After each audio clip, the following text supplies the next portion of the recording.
வணக்கங்க, this is Gokul take. YouTuber Irfan பற்றி இப்போ சோசியல் மீடியால நியூஸ் சேனல்ல பயங்கரமா நியூஸ் வந்து ஸ்ப்ரெட் ஆயிட்டு இருக்கு. ஸோ இதோடைய உண்மை தன்மை என்னன்றதை பத்தி தான் இன்னைக்கு இந்த வீடியோல வந்து பார்க்க போறோம். அதே சமயத்துல யூடியூபர் இர்ஃபான் சொல்லும்போது இவரை பற்றி நெகட்டிவா பேசக்கூடிய நபர்கள் சொல்வது என்னவென்றால் சர்ச்சைக்கு பெயர் போகக்கூடிய ஒரு நபர்பா.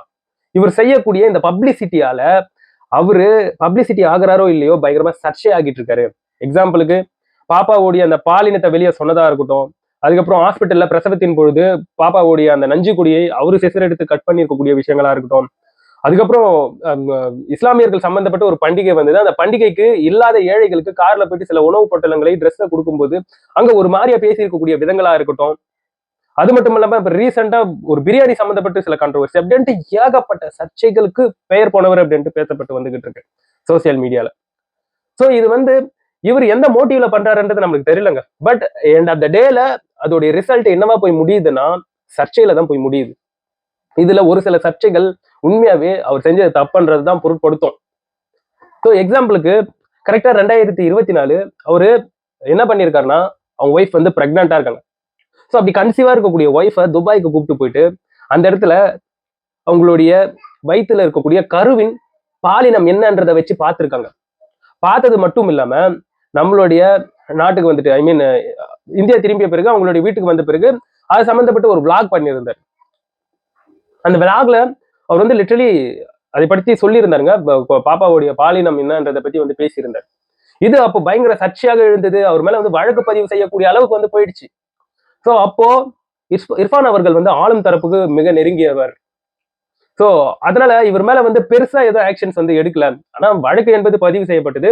ஸோ அதுல வந்து சில அதிகாரிகள் இதுல வந்து இன்வெஸ்டிகேஷனுக்கு வந்து இறங்கினாங்க. அப்படி இறங்கும் போது இர்ஃபான் அவர்கள் வந்து இல்ல நான் தெரியாம பண்ணிட்டேன், இந்த மாதிரி இன்னொரு டைம் நடக்காது அப்படின்ற மாதிரி அப்பாலஜைஸ் பண்ணிட்டு ஸோ இந்த மேட்டர் மன்னிப்பு கடிதத்தின் மூலமாக முடிக்கப்பட்டது. ஸோ இந்த முக்கியமான மேட்டர். ஸோ இதை தாண்டி இன்னும் நிறைய சர்ச்சைகள் இருக்குன்னு சொல்லி நினைச்சுக்கோங்களேன். பாப்பாவுடைய இந்த நஞ்சு கொடியை கட் பண்ணதா இருக்கட்டும், கார்ல போயிட்டு ட்ரெஸ் கொடுக்குற சாப்பாடு கொடுக்குற அப்படின்ட்டு அங்க வரக்கூடிய அந்த ஏழைகளை உரிமையில பேசுறதா இருக்கட்டும். இதெல்லாம் அப்பார்ட் ஃப்ரம் தட் இப்போ இந்த கேஸுக்கு வரலாம். இந்த கருவின் பாலின தன்மை வெளியே சொன்னது அப்போ வந்து அந்த டிஎம்கே ஆளும் தரப்பாக இருக்கும்போது இது வந்து இவருக்கு பெருசா பிரச்சனை ஆகலைங்க. ஜஸ்ட் ஒரு ஒரு மன்னிப்பு கடிதம் அப்பாலஜைஸ் லெட்டர் கொடுத்து இதை வந்து ஜஸ்ட் ஃபினிஷ் பண்ணியிருந்தாங்க. பட் இது சம்பந்தப்பட்டு இப்போ ஹைகோர்ட் என்ன பண்ணிருக்குன்னா இந்த கேஸை திருப்பியும் எடுத்திருக்கு. இதுக்கு முன்னாடியே விசாரணை நடந்திருந்தது. அந்த விசாரணையில என்ன சொல்லியிருந்தாங்க, அந்த விசாரணை நடத்தும் போது என்ன சொல்லியிருந்தாங்க, இவர் ஜஸ்ட் மன்னிப்பு கடிதம் சொல்லி கொடுத்திருந்தாரு. அந்த மன்னிப்பு கடிதத்தை வாங்கி கொண்டு இது வந்து ஒரு சால்வ் ஆகக்கூடிய ஒரு நிலைக்கு தான் போயிட்டு இருந்தது. ஆனா இப்போ நீதிமன்றம் இதுல வந்து தலையிட்டு இவரை 2வது முறையாக விசாரணைக்கு வந்து அழைச்சிருக்காங்க. சோ இவர் சம்பந்தப்பட்டு விசாரணைகள் என்பது போக போகுது அப்படின்ற மாதிரி சொல்லப்பட்டு வந்துகிட்டு இருக்கு. சோ இந்த மாதிரி எல்லாம் நியூஸ் சேனல்ல நியூஸ்கள் வந்து பயங்கரமா ஸ்ப்ரெட் ஆயிட்டு இருக்கு. இன்னும் 1 வீக்ல அதிகாரப்பூர்வ உத்தரவு என்பது வந்துரும். இவரை வந்து டைரக்டா கூப்பிட்டு விசாரிக்கிறதுக்கு அதிகாரப்பூர்வ உத்தரவு ஒரு வாரத்துல வந்துரும் அப்படின்ற மாதிரி சொல்லப்பட்டு வந்துகிட்டு இருக்கு. சோ இந்த இடத்துல வந்து இர்ஃபான் அவர்கள் வந்து செஞ்சிருக்கிறது தப்பு ரைட்டு அதெல்லாம் நம்ம போய் பேச வேணாம். அதுக்கண்டு கவர்மெண்ட் இருக்கு, அவங்களுடைய ப்ரொசீஜர்ஸ் வந்து பண்ணிப்பாங்க. பட் இந்த இடத்துல வந்து அந்த காலத்தில் அதாவது பாப்பாவுடைய ஜெண்டர் என்னன்றது தெரிஞ்ச பிறகு அந்த காலத்துல வந்து என்ன பண்ணியிருந்தாங்கன்னா வயிற்றிலேயே வச்சு பாப்பாவை வந்து கருக்கலைப்பு பண்ணியிருந்தாங்க. அது மட்டும் இல்லாம பெண் குழந்தைகள் சொல்லும் போது அந்த குழந்தைகளுக்கு வந்து நிறைய தேவையில்லாத விஷயங்களை கொடுத்து அந்த குழந்தைகளை வந்து கொல்லக்கூடிய செயல்களில் ஒரு சிலர் வந்து ஈடுபட்டு இருந்தாங்க அந்த காலகட்டத்துல. சோ இதெல்லாம் களையப்பட வேண்டும். இவ்வாறான விஷயங்கள் வந்து களைத்தெடுக்கப்பட வேண்டும். குழந்தைகள் எல்லா குழந்தைகளும் ஒரு குழந்தைகள் தான். ஆண் குழந்தைக்கு இந்த இடத்துல வந்து ஒரு மாதிரியும் பெண் குழந்தைகள் பிறந்தா அதுக்கு ஒரு மாதிரியும் இருக்கக்கூடாது. எல்லாருமே எல்லா குழந்தையும் சமமா தான் பார்க்கணும். எல்லா குழந்தைகளும் நம்மளுடைய இந்த உலகத்துக்கு நீடு தான் அப்படின்ட்டு 1990களில் வந்து சில சட்டங்கள்ல வந்து கொண்டு வந்துறாங்க. சோ அந்த சட்டங்களின் படி கருவின் பாலின தன்மையை வந்து வெளியே சொல்றது சட்டப்படி குற்றம். ஸோ இதை பற்றி பாலிமர் நியூஸ்ல வந்து ஒரு அட்வொகேட்டே அதை பத்தி பேசியிருந்தாரு. ஸோ அவ்வளவு டீட்டெயில்டா வந்து பேசியிருந்தாரு. ஸோ இந்த குற்றம் குழந்தையுடைய பாலின தன்மை வெளியே சொல்லக்கூடிய அந்த குற்றம் வந்து சில அதாவது எப்படி சொல்றது, ஒரு ஹை கிரைம் பண்ணக்கூடிய அந்த கேஸுக்கு நிகராக பார்க்கப்படும் அப்படின்னு சொல்லப்பட்டு வந்துகிட்டு இருக்கு. சோ அப்போ அவ்வாறான செயல்கள் வந்து தவறானது. ஏன்னா இதை முன்னுதாரணமாக எடுத்துக்கிட்டு அதாவது குழந்தையுடைய பாலின தன்மையை தெரிஞ்சுக்கிட்டு நிறைய குழந்தைகளை கருவிலேயே ஒரு சிலர்கள் வந்து சதிச்சிருக்காங்க. ஸோ அதனால கவர்மெண்ட் வந்து இந்த மாதிரிலாம் பண்ணக்கூடாது, இந்த பாவப்பட்ட செயலை வந்து பண்ணக்கூடாது அப்படின்ட்டு சட்டத்திட்டங்களை வந்து கொண்டு வந்திருக்கு.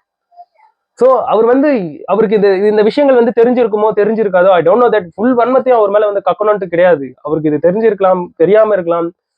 ஒரு யூடியூபர் இன்ஃபுளுசர்ன்னும் போது ஆல்மோஸ்ட் அவருக்கு அது வந்து தெரிஞ்சிருக்கலாம், இல்லைன்னா தெரியாம கூட இருந்திருக்கலாம். பட் அது தப்பு, அந்த மாதிரிலாம் வெளிப்படுத்தக்கூடாது. அது மட்டும் இல்லாம யூடியூபர் இர்ஃபான் அவர்களை பற்றி ஒரு சில விமர்சனங்கள் இந்த இடத்துல வந்து வைக்கப்பட வேண்டும். ஏன்னா நமக்கு வந்து ஒரு வாட்டி கான்ட்ரோவர்சி எழுதனாவே, ஒரு வாட்டி நெகட்டிவ் வந்து எழுதனாவே நம்ம உஷாராகிடணும். ஏன்னா நெக்ஸ்ட் நம்ம என்ன பண்ணாலும் அதை வந்து கான்ட்ரோவர்சியா தான் பார்ப்பாங்க.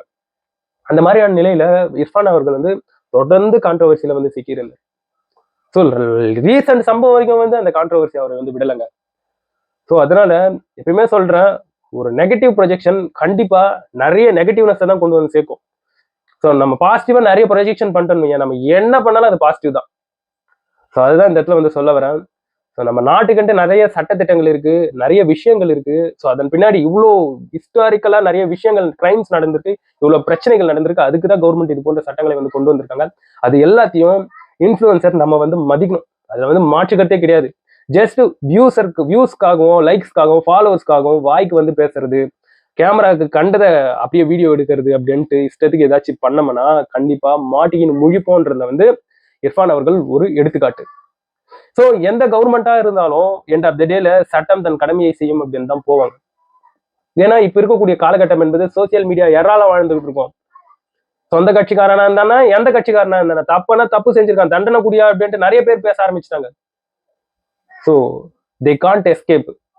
ஸோ அதனால என்ன ஏதுன்றது தெரிஞ்சுப்போம். அதுக்கப்புறம் நம்ம வந்து மக்களுக்கு என்ன தேவையோ அந்த நல்லதை பற்றி மட்டும் இதை எடுத்துரைத்து அதே எது எது நல்லதோ அதை மட்டும் கேமரால காண்பிக்கணும் அப்படிங்கிற அந்த வேண்டுகோளை இந்த இடத்துல வந்து ஏன் சார்பாக நான் வச்சுறேன்.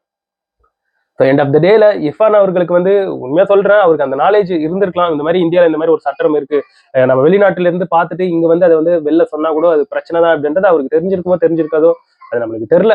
பட் சட்டம் தன் கடமையை செய்ய போகுது, விசாரிக்கும். அதுக்கப்புறம் என்ன நடக்குதுன்னு பார்ப்போம். 1 வீக்ல விசாரணை வந்துடும் அப்படின்ற மாதிரி அதிகாரப்பூர்வ தகவல் அப்படின்ற மாதிரி சில நியூஸ் சேனல் வந்து போட்டுட்டு இருக்காங்க. இதன் உண்மைத்தன்மை என்னன்றது தெரிஞ்சிடும் கூடிய சீக்கிரத்தில். அதுக்கப்புறம் வரக்கூடிய அப்டேட்ஸ் வந்து நம்ம பார்ப்போம்.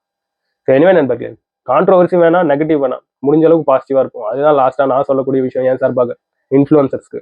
ஸோ இதை பற்றி நீங்க என்ன நினைக்கிறீங்கன்றது என்னோட கமெண்ட் செக்ஷன்ல பதிவு பண்ணுங்க. நான் வந்து அடுத்த ஒரு வீடியோல பார்க்குறேன்.